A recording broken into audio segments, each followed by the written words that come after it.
Dicari duit pagi, petang, siang, malam. Manusia ini aneh Bapak Ibu. Kalau ditanya, kenapa kau sibuk cari duit? Untuk makan. Kenapa kau sibuk? Cari makan. Begitu dibawa masuk ke rumah sakit, diperiksa, apa kata dokter? Bapak sakit mah karena tak makan. Kan aneh manusia ini. Dicari duit sampai penuh rekening. Bermiliar-miliar. Sampai triliun. Lalu kemudian ketika masuk rumah sakit, langsung ditransfer ke dokter spesialis. Duit itu tak sempat dinikmati. Sekaya-kaya orang, makan paling cuman tambuh 3 kali. Kalau sampai tambuh 4 kali, usus bocor. Sekaya-kaya orang, baju paling banyak 3 lapis. Saya subuh ini 3 lapis. Singlet di dalam, baju koko, sorban. Kalau sampai 4 lapis, demam. Bukan kaya. Hidup ini cuma makan, pakai. Kemanapun kau pergi, hidup ini cuma makan, pakai, makan, pakai, makan, pakai, batuk, mati. Yang kekal abadi mana? Dunia sementara, akhirat selamanya. Tentu bagian lagu nanti beliau. Kalau tak ada beliau, baru saya menyanyi. Orang kaya mati. Ya, cuman karena ada yang aslinya segan saya. Kalau pas di tempat lain tak ada dia, saya gas. Karena ada, tak enak kita kan. Nah, jadi pada akhirnya kita ini semua akan menghadap Allah Subhanahu wa ta'ala. Ma'akal tafa'afnaita, yang kau makan busuk.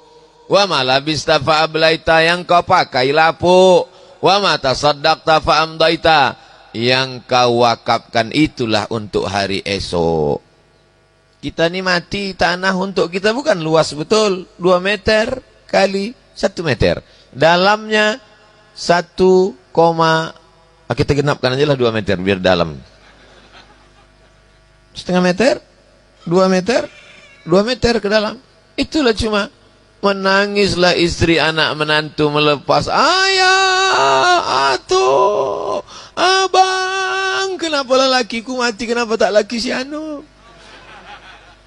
Apa mau dikata, habis sudah. Hilang semuanya. Hanya tinggal kenangan-kenangan belaka. Hari pertama mereka menangis. Hari kedua mereka mulai nonton TV. Gitu dia ketawa. Mesti dia tengok handphone. Gitu dia. Dia buka laci menengok mana STNK BPKB. Dibawa ke kantor Samsat. Kata polisi, kata Samsat, ini untuk apa? Mau ganti nama Pak. Kenapa ganti nama? Almarhum tak mau menangkap orang mati, tak ditangkap polisi. Surat-surat tanah pun berubah balik nama, masuk akte notaris, selesai. Habis semuanya.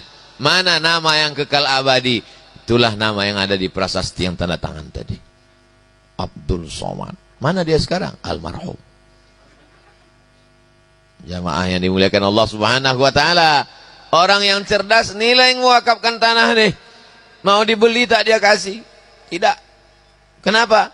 Saya tak mau. Karena dia mau ada amal yang mengalir sampai hari kiamat. Subuh, zuhur, asar, maghrib, isya, tahajud, iktikaf anak-anak 20, 30 hari, 10 hari. Malam baca Quran. Non-stop pahala itu putus. Iya, kalau kita orang baik dimakamkan dekat orang baik. Kebetulan dimakamkan dekat ulama. Lalu lalang orang. Lewat orang di samping makam tu. Assalamualaikum ya ahlad diyar minal mu'minin wa inna insyaallah bikum lahiqun yarhamullahul mustaqdimin wal mustakhirin. Nas'alullah lana walakumul afiyah. Al-Fatihah. Itu untungnya kalau kita meninggal dekat ulama. Coba kalau dekat koruptor. Kubur siapa itu? Mampus ya dia. Kena juga kita sikit-sikit. Makanya kan nanti kalau kita tak ulama, mudah-mudahan. Kalau saya meninggal kebetulan pas jadwal di kota Palembang, tolong makamkan saya di pemakaman dekat makam para habaib. Biar supaya pas orang ziarah kubro, ramai orang. Ada keluarga orang berkirim-kirim doa, dapat juga Abdul Somad. Ada keluarga orang berkirim pempek, dapat kita pahalanya. Itulah untungnya dekat dengan orang baik-baik. Pandang ke kanan, Ustadz Dery Sulaiman. Pandang ke kanan, Habib Mahdi bin Syihab. Pandang ke kanan, Ustadz Kemas Ali, Kemal. Kemal itu artinya sempurna. Tak ada yang lebih sempurna dari Ustadz Ali ini lagi. Pandang ke kiri, Pak Wali. Belakang jangan tengok lagi. Anggota dewan hadir, ketua hadir. Datang pula mereka subuh berjamaah. Bayangkan itu. Ini kadang baru jadi RT udah tak sembahyang subuh. Ilaha illallah. Mohon maaf Pak RT, jangan tersinggung. Yang saya maksudkan ini itu tempat-tempat lain, entah di mana lah itu. Yang udah mati orangnya. Tapi hari ini luar biasa. Tadi sebelum terlambat pula kami datang. Saya terus terang sudah bangun, saya jam 4 udah duduk saya menunggu. Habis itu saya tanya, jam berapa subuh? Udah azan Pak Ustaz. Hah? Tempat kita nanti, insya Allah nanti kita sholat. Saya tanya, Habib kita sholat di mana? Kita sholat di sana. Sampai kemari langsung saya tanya lagi, Ustadz Dery. Ustadz Dery udah sholat? Nunggu Ustadz katanya. Maju ke depan, Masya Allah, Tabarakallah. Di samping saya tengok kuburan. Kuburan almarhum. Kita bacakan Al-Fatihah sampai semuanya. Bagus kuburan ada di samping masjid. Supaya apa? Supaya salafi tak masuk ke masjid. Kalau masjid itu diambil orang NU, sendal hilang. Kalau masjid itu diambil Muhammadiyah, kunut hilang. Kalau masjid itu diambil salafi, semua hilang. Tapi salafi tak mau mengambil masjid yang ada kuburan. Kenapa? Karena bagi mereka dianggapnya kita menyembah kuburan. Jangan sholat di masjid yang ada kuburan. Ini perlu saya jelaskan. Supaya apa? Supaya jangan sampai nanti ini menjadi fitnah. Jangan sholat di masjid yang ada kuburan. Pembahasan tentang masjid yang ada kuburan itu 3. Pertama, sujud ke kubur. Yang kedua, menjadikan kubur sebagai masjid. Yang ketiga, sholat di masjid yang ada kuburan. Saya ulang sekali lagi. Sujud ke kubur. Menjadikan masjid sebagai kubur, sholat di masjid yang ada kuburan. Ini memang pembahasannya agak jelimet. Orang yang udah makan pun kadang susah memahaminya, apalagi yang belum sarapan.